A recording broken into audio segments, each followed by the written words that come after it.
જામનગર શહેરમાં લાંબા સમયથી જે ડિમોલિશનની ગેરકાયદેસર જે દબાણ છે આની ડિમોલિશનની ડ્રાઈવ ચાલુ છે અને આ ડિમોલિશનની ડ્રાઈવમાં આજ જેએમસી દ્વારા જે જામનગર શહેરના જે બચુનગરને આસપાસના જે નદીનો એરિયો છે ત્યાં ઘણા બધા ગેરકાયદેસર કોમર્શિયલ અને જે રહેણાંકના બાંધકામ કરેલા છે અને આ બાંધકામ નદીના પટમે છે અને એટલા માટે જામનગરમાં ઘણા વખત જ્યારે વરસાદ આવે છે ત્યારે ફ્લડની પણ એ ગેરકાયદેસર દબાણને કારણે હાલત ઊભી થાય છે. તો આ જેએમસી દ્વારા જે આ ડ્રાઈવ રાખેલ છે અને આ ડ્રાઈવમાં કોઈ પણ કાયદો અને વ્યવસ્થાની પરિસ્થિતિ ના બને એટલા માટે પોલીસનો પૂરતો બંદોબસ્ત રાખેલ છે અને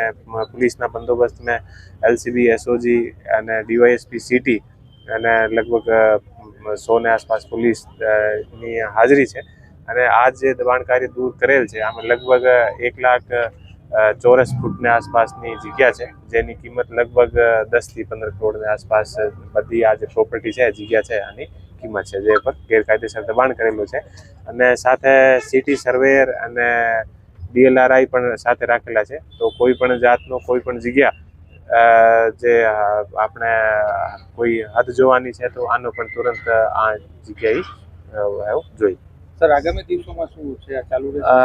આ અલગ અલગ જગ્યા જે શહેરમાં આપણે ઘણી જગ્યા જે ગેરકાયદેસર દબાણને કારણે ટ્રાફિકની વ્યવસ્થા અને બધી છે તો અત્યારે જે નેક્સ્ટ અમારો છે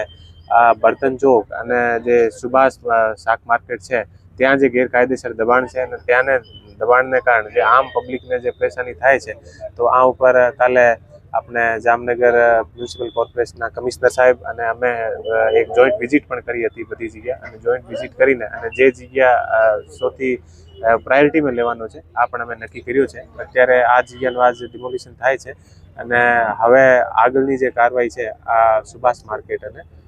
જે સુભાષ શાક માર્કેટ અને બર્તન ચોકમાં. સર હવે સરકારી દબાણો કરનાર લોકો સામે બીજી કોઈ કાનૂની કાર્યવાહી થશે? અમે જે પણ એ દબાણ કરે છે અમે જે સરકારી જગ્યા હોય છે અમે પહેલા આને નોટિસ આપીએ છીએ અને નોટિસ આપવા પછી આ દબાણની કાર્યવાહી જે હોય આને હટાવવાની કાર્યવાહી. ગુનો દાખલ કરવાની કે કોઈ પ્રક્રિયા? યદી આગળ કોઈ એવું બનશે તો અમે દાખલ કરીશું. સાહેબ જામનગર શહેરમાં ઘણી નોટિસ